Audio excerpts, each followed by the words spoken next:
tough match today, Gary. What was your thoughts on the game?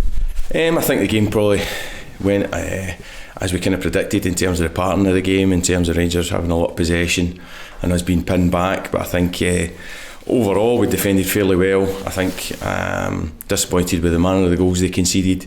From our point of view, it's something that we can improve upon. But overall, I think we actually played fairly well in the circumstances. And Rangers are quite a clinical team now. Do you think that that's quite a learning curve for the girls going forward in future games? I think obviously they're probably better. They are probably one of the strongest teams we're going to face this year. Certainly we're not going to face anybody as good as them in the league. And then obviously they're going to be a kind of top 3 team, I would expect, in their league this year. So from that point of view, I think the players learned a lot. The level, the stress levels they were put under, the work rate they had to go through to compete, and I think they did compete. I think our disappointment was what we did with the ball wasn't as good as we'd hoped it would be or had planned it to be, or what we were going to do when we recovered possession.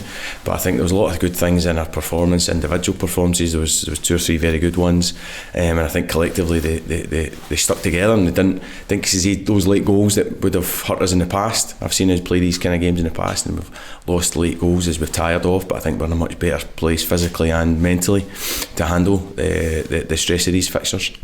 Going off what you said there, despite the result, the defence was pretty good, especially in the second half. Can you take positives from that? Yeah, absolutely. Obviously making an early change with Rachel getting injured, and then Hannah Coakley coming in for her first sort of real involvement this season, and playing over an hour of the match. I think we did well. We kept asking them to take the ball and try and build, and that's an area where we can certainly improve. But I think Nina Fitzsimmons had a terrific game, particularly in the second half, when she's often defending 1v1 against a more physical, athletic player than her, and she stood up to that. And I think that's something that they all did, and I think they all took something from that.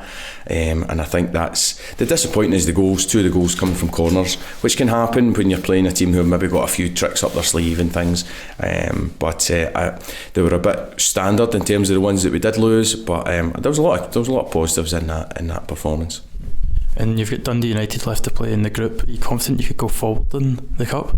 Yeah, I think so. It'll be interesting to see how all the groups look after today. It'll be a bit clearer as to where a spot will go. So I think it'll be a tough game next week against Dundee United. I think they're going to be one of the strongest teams in our division, and it'll be a very difficult game. But either way, I think we'll be ending up in one League Cup competition, and we'll just take that as it comes. We obviously want to progress in the League Cup proper and test ourselves against teams in the Premier League, and hopefully that's something that happens out on the back of next week. Thanks very much, Gary. Cheers.